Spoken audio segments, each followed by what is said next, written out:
All right, guys, another week, another episode of Murder Music with me, your host, Chris Gray. This week we got another crazy story coming at you. A story that is sometimes romanticized into some sort of beautiful love story, but honestly all it is a story of toxicity and the scary nature of drugs. Today we take a look at the story of Sid Vicious and his punk rock princess, Nancy Spungen.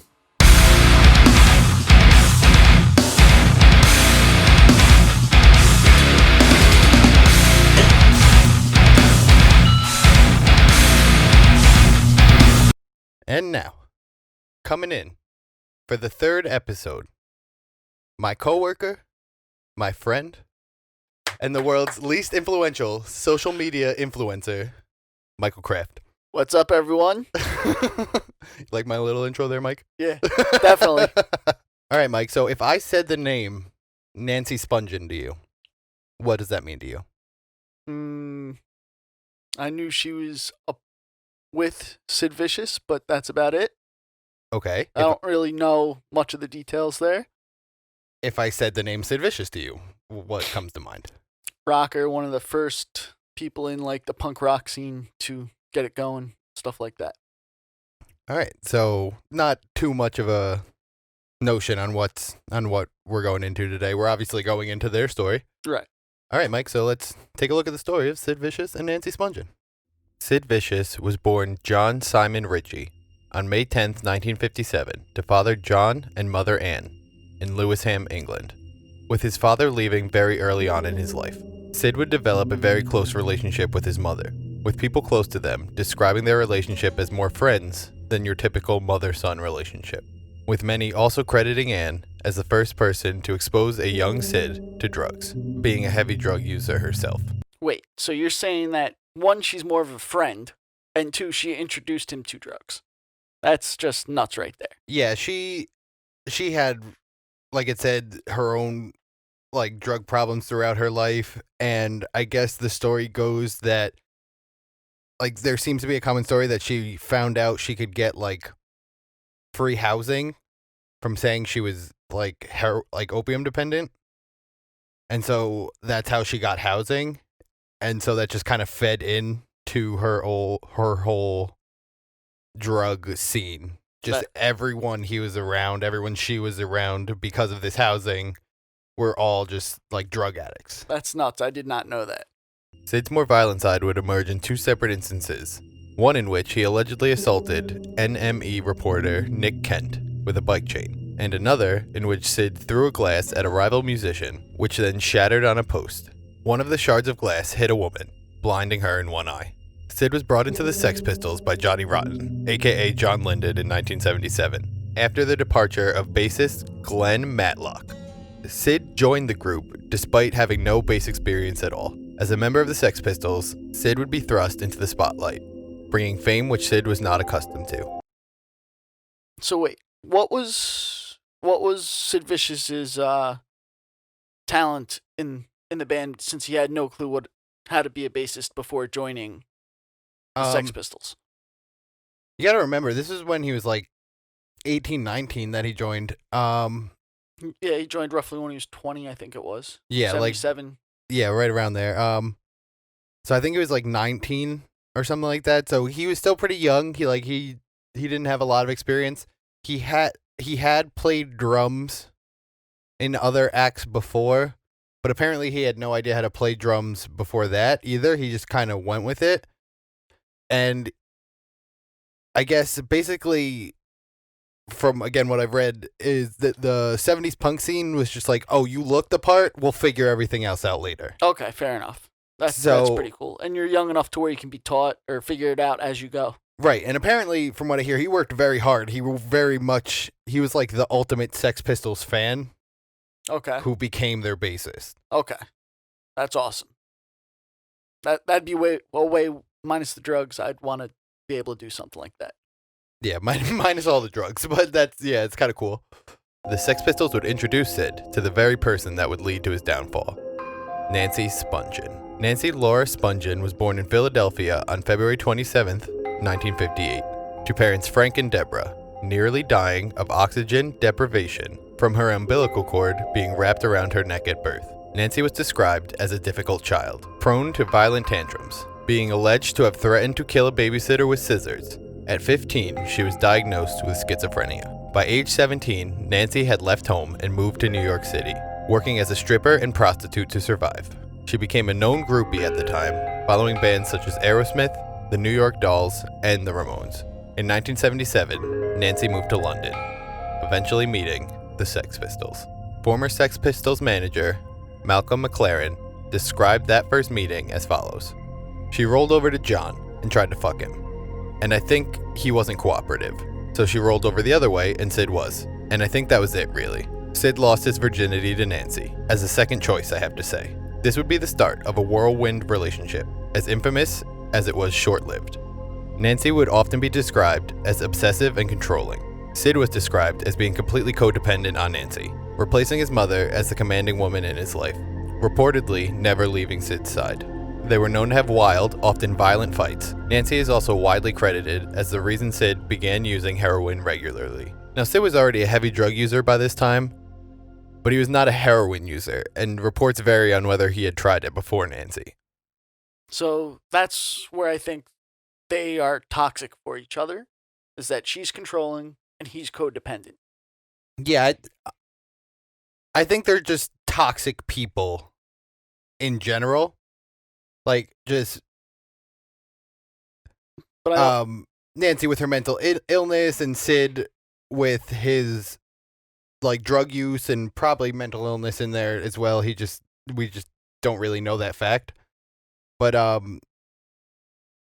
they were two just terribly toxic people brought into each other, just creating a whirlwind toxic effect around everyone around them. Yes, definitely. And I think that her drug use, especially with like the heroin, and she thought helped her with her schizophrenia, which in the long run I'm sure it didn't, because it made everything 10 times worse for the both of them. Yeah, but you don't realize that when you're self-medicating, Oh, believe me. And then you get addicted. Believe me, I know this for a fact. Nancy is also credited with driving a wedge between Sid and the band, often being referred to as Punk's Yoko. This was only exacerbated by Sid's erratic behavior that comes with heroin addiction, an addiction the band blamed on Nancy. John Lydon describes one event where he and fellow band members kidnapped Nancy, planning to send her on a plane back to America, only for Nancy to jump out of a moving car and scream for help, foiling the plot. How do you kidnap her but not have her restrained so she can't move until she gets to the airport or something like that? I mean, these were like guys in their early 20s just wanting to get rid of like their bandmate's toxic girlfriend. It was in the punk scene, so there was really no rules. I don't think they very much thought this through. I just think they were chilling one day and had a car and were just like, yo, let's just get this bitch and send her on a plane. That's one way of doing it, except she jumped out of a car window or a car door. Yeah, she apparently was able to like wiggle herself free just long enough to like literally jump out of the car and just start screaming like, I'm getting kidnapped by the Sex Pistols. That sounds ridiculous, but I guess at that time it works. Hey man, London in the 70s was apparently a crazy place. Of course, not just with the Sex Pistols, but with soccer and hooliganism and all that. In early 1978, the group embarked on an ill-fated U.S. tour, which only lasted 2 weeks due to cancellations and increased tension within the band, with Lydon feuding with the band's manager and Sid's drug habit spiraling out of control, causing him to strike a fan with his bass on one occasion and carve the words, "Give me a fix," into his chest with a razor. At a show in San Francisco in 1978, the group would finally implode, leaving nothing left standing in the way of Sid and his path to destruction. Following the breakup, Sid and Nancy would move to the Chelsea Hotel in New York City, where Sid would embark on a brief solo career, continuing their toxic relationship for months. That is, however, until the morning of October 12th, 1978. Sid reportedly wakes up that morning from a drugged stupor in room 100 of the Chelsea Hotel. He makes his way to the bathroom, where he finds Nancy, slumped over dead, under the sink, a massive pool of blood leading out of the knife wound in Nancy's abdomen. She was 20 years old. Police immediately arrest Sid as the crime's #1 suspect. Sid claimed to police that he had no recollection of the night before, citing the prior night's drug use as the reason he could not remember. Now, my thing is here.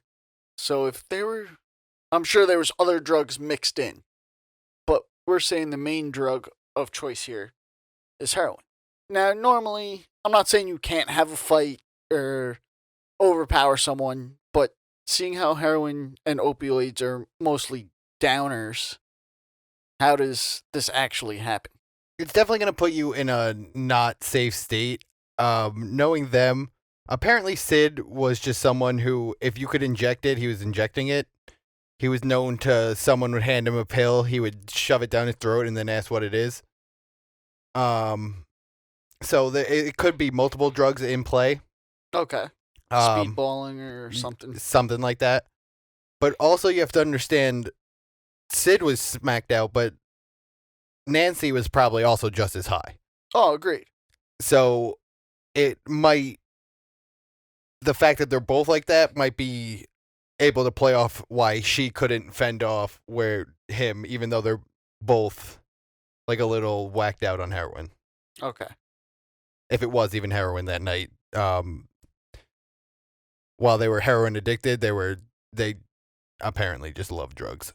No, well, that I've gathered. It didn't matter what it was, they were going to take it, but their preference was heroin. I think just once you get an opioid addiction, just heroin or just opioids in general just become the choice, you know what I mean? Definitely. You're addicted in 3 days. Yeah. So don't do heroin. A 5-inch Jaguar Wilderness K11 knife was found in the room, which matched the wound. The knife was allegedly owned by Sid. There are multiple theories of what happened that night. Let's look into a few. The official timeline seems to follow with the couple's history of violent outbursts towards each other, fueled by their rampant drug addiction. It is believed that Sid and Nancy got into a heated argument that night, with Sid flying into a drug-fueled rage, stabbing Nancy in the abdomen, proceeding to pass out due to drugs shortly after, waking up to discover the consequences of his wild night. Casting doubt on this theory is that no one reported any sound of a struggle or even an argument that night coming from room 100. Wait, so my question is let's just say he did stab her, because that's what he gets arrested for. His murder. Does he have any blood on him beforehand? Since it's his knife, does he wake up with any blood on him? The knife was reportedly wiped clean. I know that much for a fact. He did have plenty of time because apparently she was stabbed shortly after midnight is what they speculate, and he didn't report it till the next morning. So I don't necessarily know if he had time to clean up or change. You see him being let out by police. He's in a nice black suit, Right.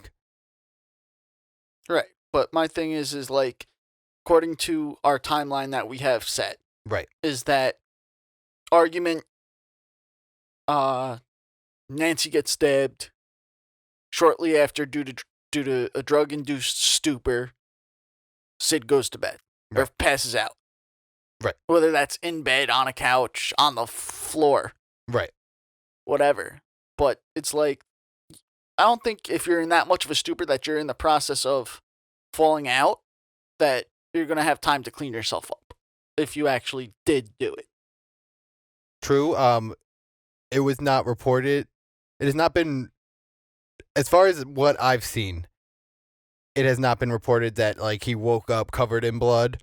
But he could have just left that out. He could have, when he woke up, realized, oh shit, what the hell happened? I need to report this, but I need to also make it look like I didn't do this. But the knife belongs to you, so either way, you're prime suspect number one because you're also in the room with her. Right, but I guess give yourself as much of a chance as you possibly can. Fair enough. I can see that. That would be my rationale behind it anyway. Yeah, you saying it like that spins it a different way a little bit. In another theory, Phil Strongman has alleged in his book, Pretty Vacant, A History of Punk, that stand-up comic Rocket's Red Glare had actually killed Nancy that night.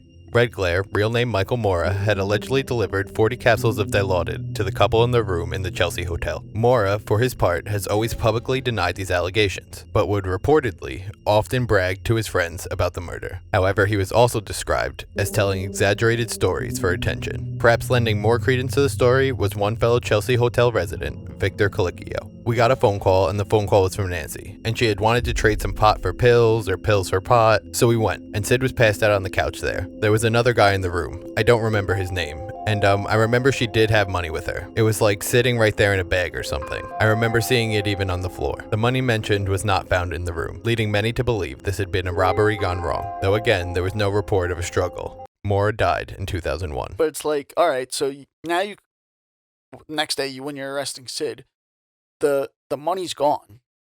Well, that money is also never confirmed because, like I said, I don't know how much I trust what this fellow resident, this Colicchio guy, is saying. Right. Because living there in that period of time pretty much meant you were a crazy person. I'm sure. Especially in the 70s when drugs are running rampant all over the world. Especially in New York City, yeah. And it's like, all right, so you have Sid somewhere in the room. You have Nancy somewhere in the room. You have someone sitting on the couch, and then you have this guy coming in to trade or sell or buy or just party. Right.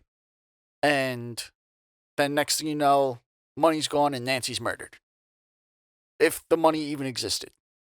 Right, exactly. But like I'm saying, there are corroboration, like there are witnesses who do say that they put money in the room, a large chunk of it, because apparently they had always like said, no, we get paid in cash. Whenever they did an event or something. So they had a large stack of money. There were reports of this random man in the room that the person willingly says they didn't recognize. Colicchio can't recognize. And then you have this stand-up comic, Rocket's Red Glare, who would apparently, like legend has it, that he would just like tell all his friends that he was the one who killed her. Yeah. Whether that's expanding the truth or the bold-faced lie, he did it for street cred. Yeah. That's what people say. He could have done it, he could have not. After being released on bail, Sid was then arrested again on December 9th, 1978, for an assault at a New York City nightclub. Sid was sent to Rikers Island and for 55 days was forced to go through a detoxification from heroin, one Sid reportedly struggled with immensely, finally being bailed out for a second time on February 1st, 1979. That night, Sid would attend a party at a Greenwich Village apartment where he was planning to celebrate his release from prison. It was at this party that Sid had met up with friend and photographer Peter Kotick, who was finally able to score some heroin for Sid. There are also multiple theories on what may have happened next. It has been theorized that after 55 days clean, Sid no longer had the tolerance he once had prior to going to prison, not realizing that in the state he was in, the large dose of heroin he had taken was enough to kill him, accidentally overdosing. The second theory claims that the overdose was not accidental, claiming Sid had started to doubt whether his lawyers could really get him off the murder charge hanging over his head, reportedly terrified to go back to prison. While Sid's mother Ann has reportedly stated that Sid and Nancy had made a suicide pact before her death, with Sid reportedly asking his mother for another shot shortly after the effects of the overdose had begun. She claims to have found a note in his pocket on a later date. "We had a death pact, and I have to keep my half of the bargain. Please bury me next to my baby. Bury me in my leather jacket, jeans, and motorcycle boots. Goodbye." So, with this part, it's like, I could see the suicide pact happening. Just the way those two were. And just being super, like, they were 20 and 21. Yeah. Like, so they were very young. Like, you still have that romanticized idea of these things back then. Like, you think Romeo and Juliet's a nice story. You want to be like Harley Quinn and the Joker. And then as you get older, you realize, no, these are fucking terrible examples of what you want. Like, yeah, no. But then, like, coming back to the overdose that he starts with the night after he gets bailed out of Rikers again, is that he's 55 days clean. I'm not saying his tolerance dropped that much in 55 days. I am. But, I mean, it's a shock to the system. Yeah. Definitely. We don't know how much he actually took. And then he's asking for another hit as he's already starting to OD. That's just crazy. And then later on you find a note in his pocket. Again, I think the problem with this story and why it's like a little more of a mystery than it should be is because I feel like there's enough people talking that you should know what happened. But I just think the police didn't really want to look into it that much. It's just like, okay, these two crazy drug addicts are now gone and like off our streets. You know what? It's probably for the best of it. And it was easy for them to just be like, oh yeah, of course her boyfriend did it. They're druggies. Like, oh, of course it's an overdose. Like, blah, blah, blah, blah, blah. Either way, Sid would overdose and be discovered dead by his mother at the age of 21, never seeing his day in court for the murder of his girlfriend, Nancy Spungen. Sid was cremated, and it has been claimed that Misfits bassist Jerry Only drove Sid's mother and other family members to the cemetery where Nancy Spungen had been laid to rest. His ashes spread across her gravesite. But just all in all, what is your, I guess, reaction to the story? That they were both toxic for each other, whether it was her leading him, her being, as they said, the American Yoko or whatever it was.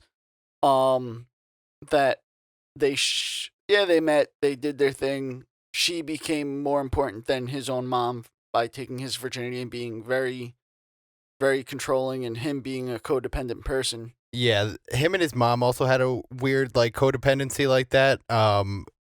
Basically, from what I've gathered through my research, is throughout his whole life, he's kind of had at least one woman figure kind of leading him on what to do next and where to go. Exactly. Yeah, but like you said, just toxic for each other. Just a toxic, just mess of a situation of the 70s punk scene with them, like, being famous, getting a little more money. Yep, them starting the punk scene. And you see people trying to, like, romanticize this story like an anti-Romeo and Juliet or blah, blah, blah, blah, blah. Like, this is not a romantic story. No, it's not. She took his virginity, they end up together, they wind up using together, destroys him with the band, and then she ends up dead. And then he ends up, 2 years later, if that, dead himself. Not even, like, maybe 3-4 months? Yeah. Craziness. And there had been alleged stories of him trying to commit suicide before that.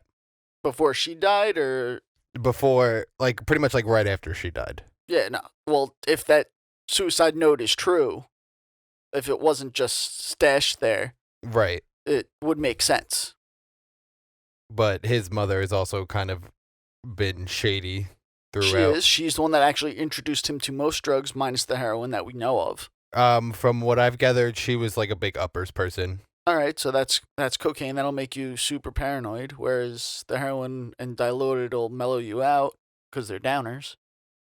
Yeah, I've never even heard of dilaudid. It's an old thing. It's an old thing? Yeah, from me being in my situation, I hear a lot about it in the rooms and stuff like that. Is it like Quaaludes? Like something you heard about in like every 90s movie? In Wolf of Wall Street, yes. All right, and there you have it, guys. As we said before, just a story of two very toxic people just creating problems for themselves and everyone around them. It is not something to be admired. This story should be a warning for any kid out there, any adult out there thinking, hey, maybe drug use might be a good idea, because it's not. It's just going to get you in bad places. And once again, guys, if you could hit that like button, hit that subscribe button, hit that little bell where the notifications are, keep up on everything murder music, keep leaving those comments, give me suggestions, give us ideas of someone I can do. And, yeah. Thanks, guys.